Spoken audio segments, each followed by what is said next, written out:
Hello everyone, this is part 28 of What If Naruto Was in Rosario Vampire, and I hope you guys enjoy this video and to like, to subscribe, to share, and check out the playlist, to see more comment down below.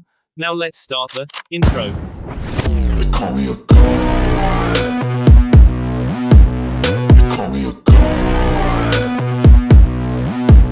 They call me a god. Join my membership, the perks are great. It's in the description. Be sure to like and subscribe, it gives me more motivation. Enjoy. Mocha-chan. Mocha looked up from her book. One of the clones out of guards was standing there. She was glad that they kept their faces covered. She missed Naruto badly enough as it was. Sometimes she would talk to the clones for a little while and then ask them to dispel so that her Naruto would get the memory of the conversation. She never tried to have one of them keep her company, she wanted the original, and a bloodless clone would never do. Yes, the clone sighed in the exact way Naruto would, naturally. Ino's at the gate and she screaming that she wants to talk to you. Why am I not surprised? She put the book down and stood up. I may as well get this over with, send her in. A couple minutes later the front door opened and in stormed a furious Ino dressed in her usual purple clothing. She wasted absolutely no time in sharing what was on her mind. Just what the hell did you do to Sasuke UB?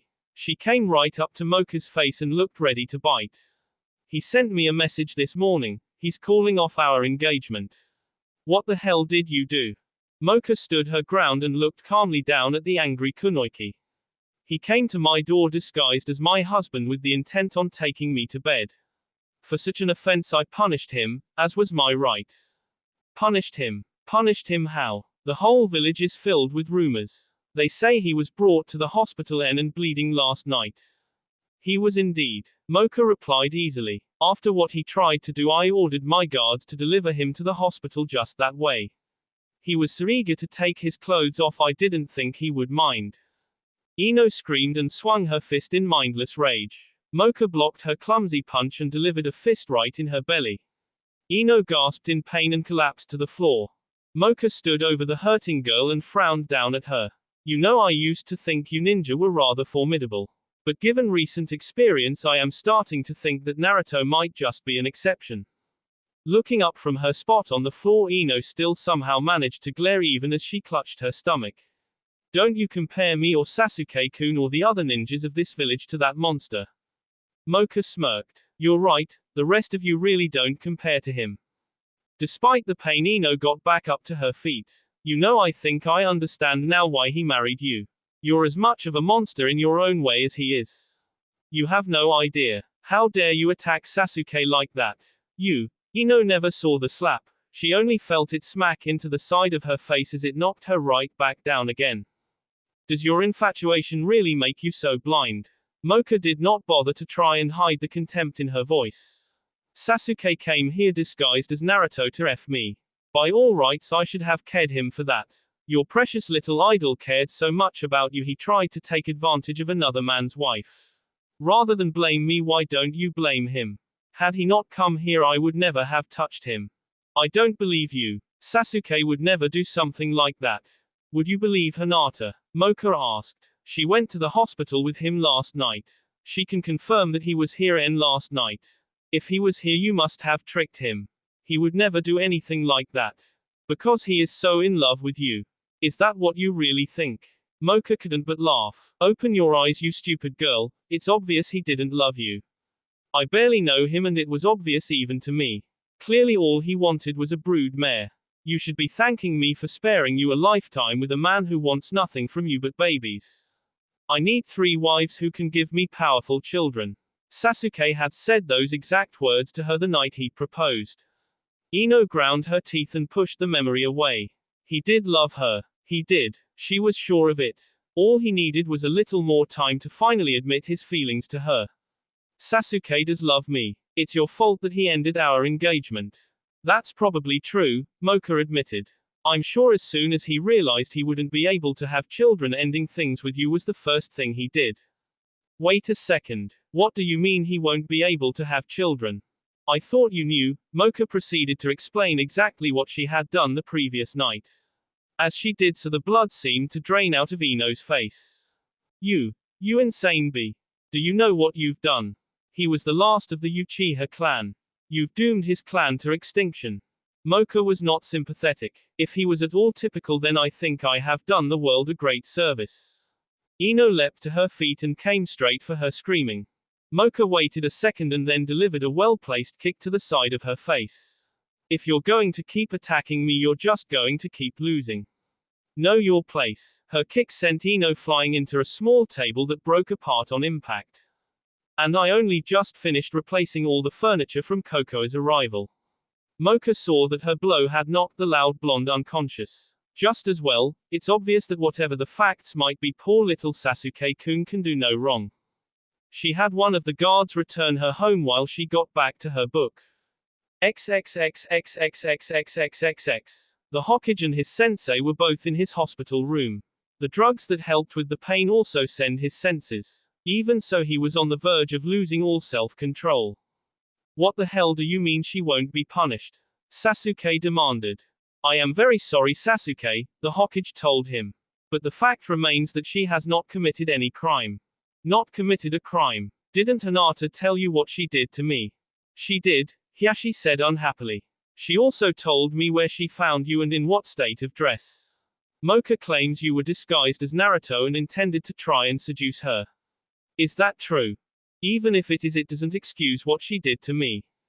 How could you have been so stupid? Jiraiya growled. Sasuke sent him an unbelieving glare.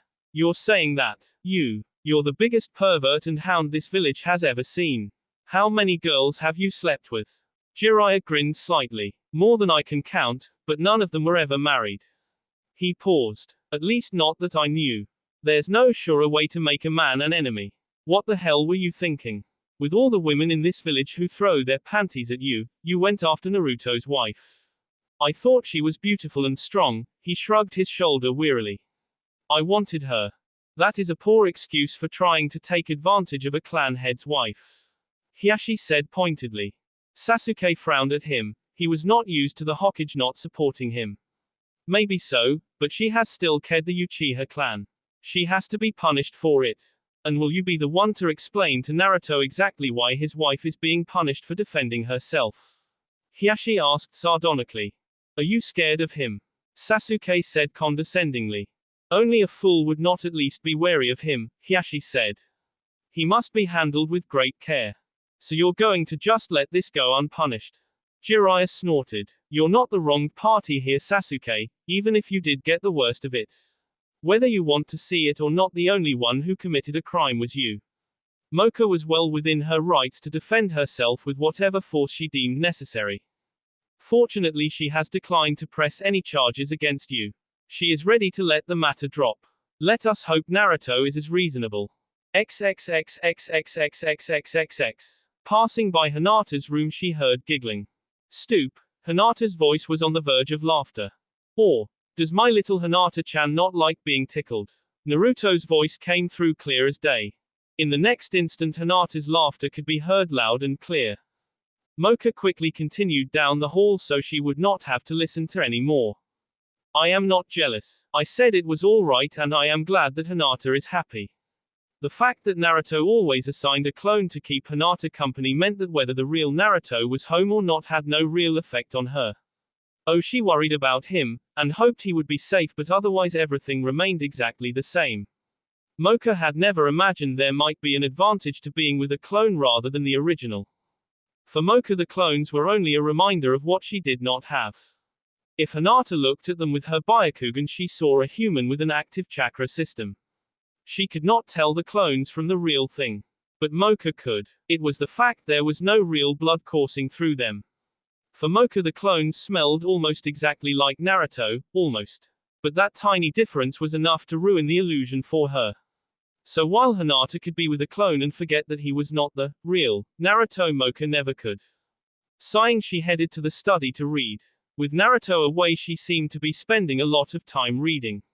She didn't care much for going out if she didn't have him beside her. Mocha-chan. She saw one of the guards running up to her. What is it? Rather than answer, he grabbed a hold of her and gave her an eager kiss.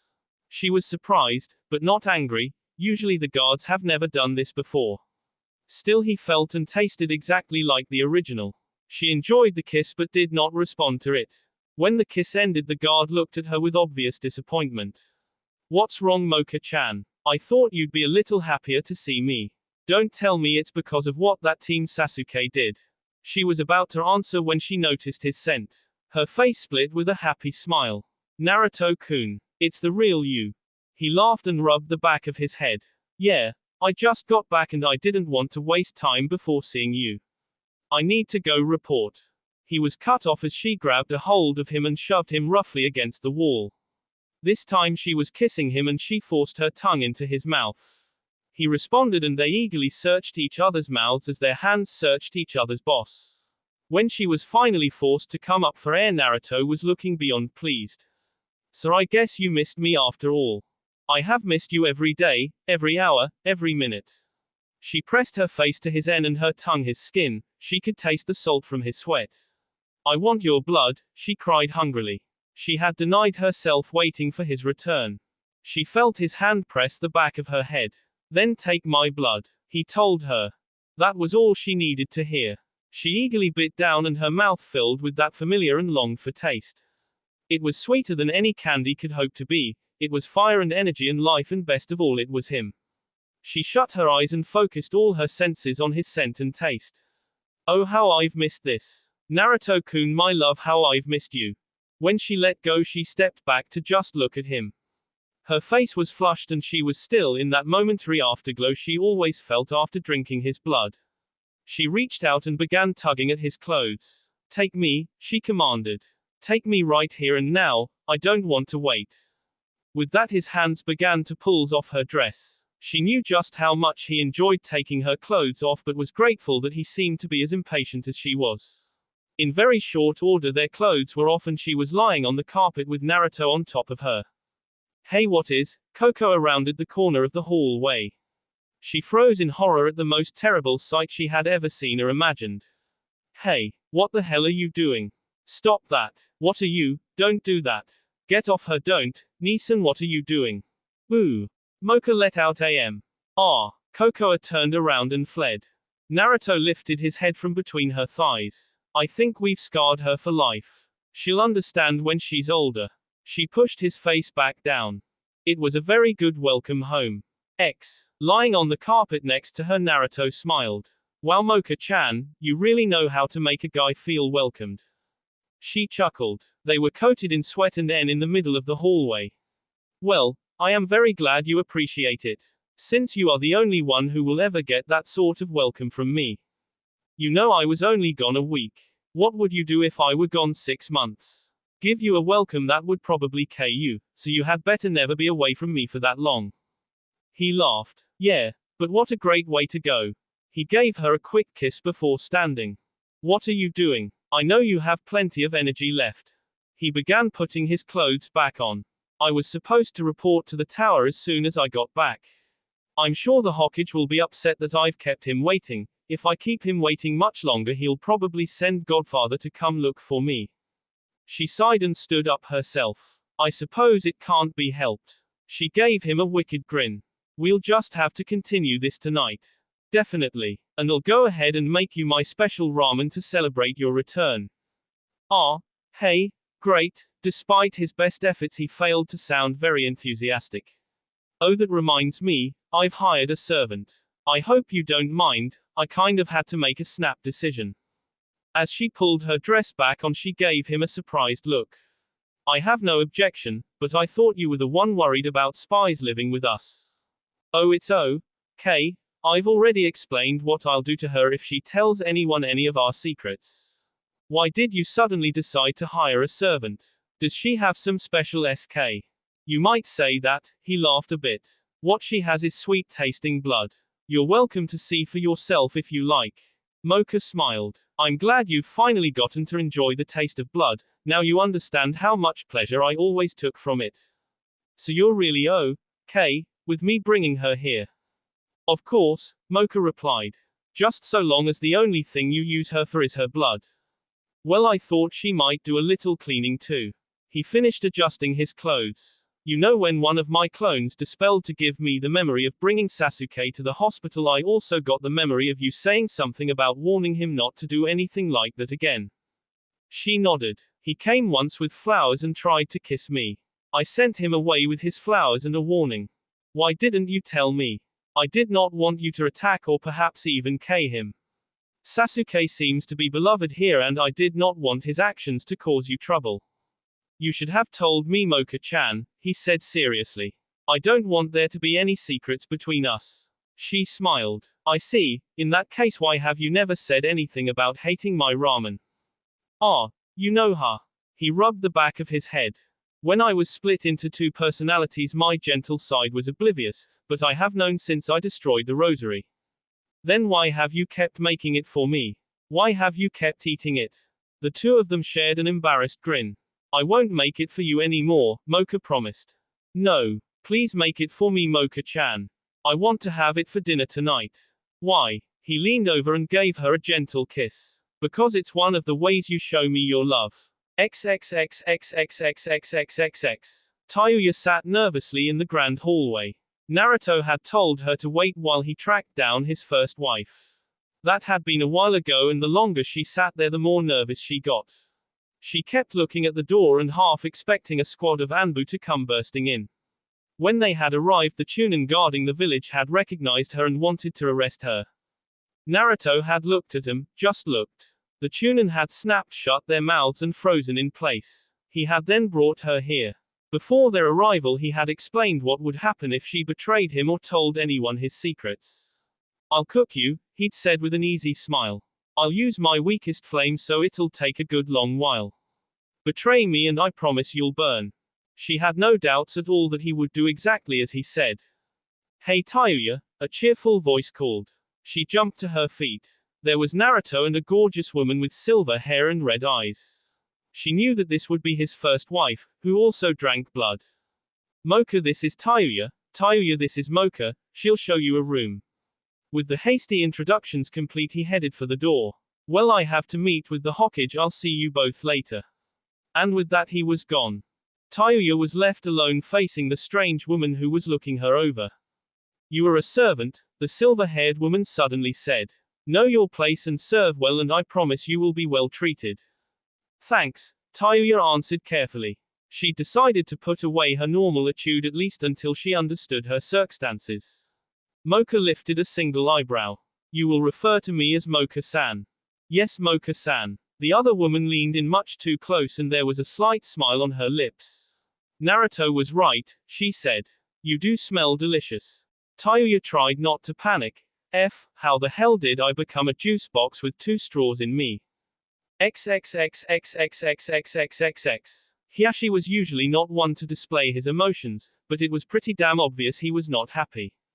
Where have you been? The Hokage demanded. I know you arrived in the village over an hour ago.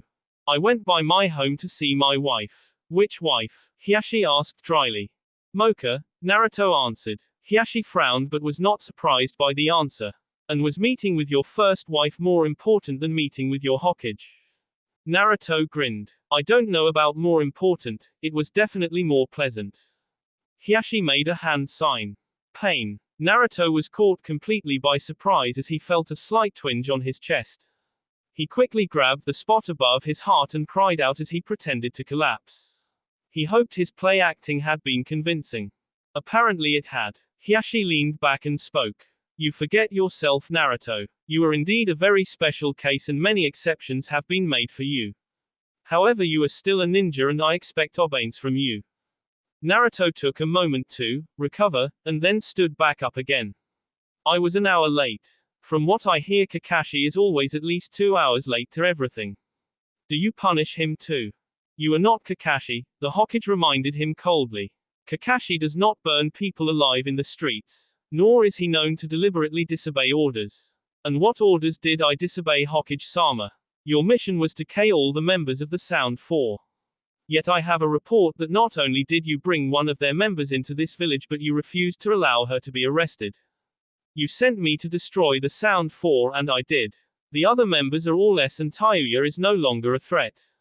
In addition, I also killed a member of Akatsuki. You were attacked by Akatsuki. I ked one who was called Sasori and was a puppet master. I drove off another one named Deidara who used explosive clay.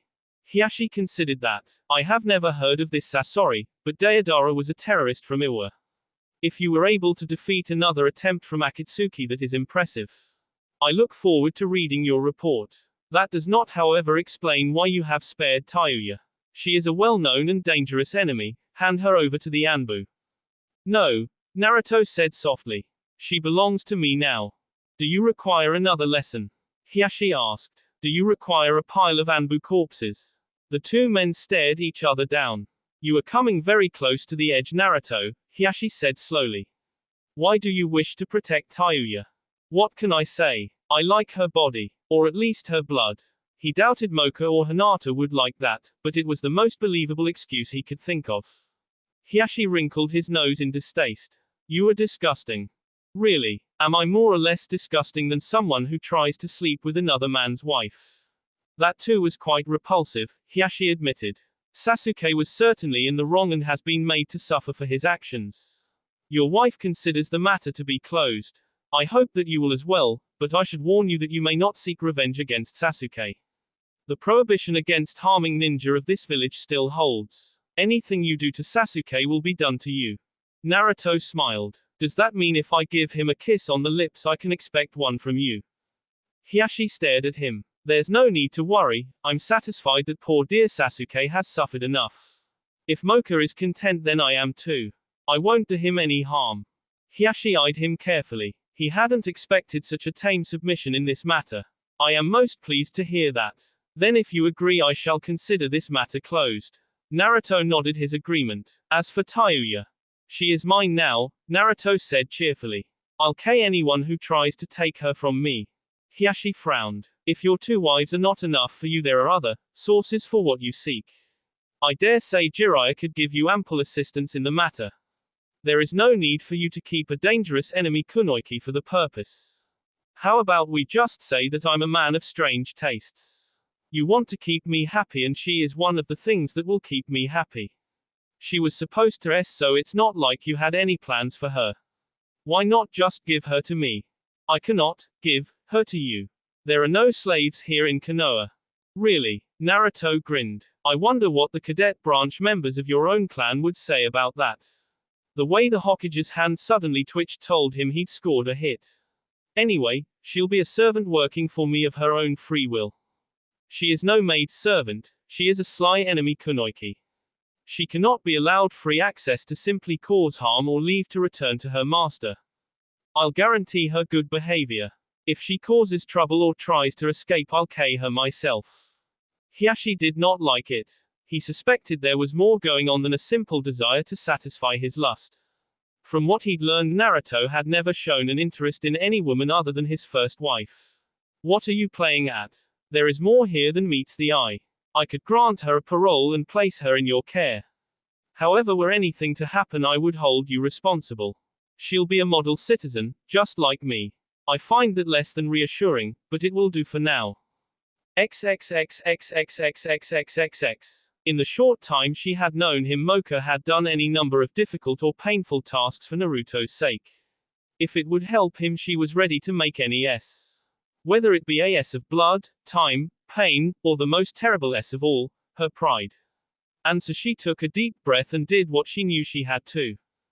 Hinata, yes, will you teach me how to make your ramen? XXXXXXXXXX. The next morning, Sasuke was surprised by a visitor holding a little box wrapped with a red bow. So how are you feeling, Sasuke? Naruto asked in a deceptively pleasant voice. Sasuke looked at him glumly from his hospital bed.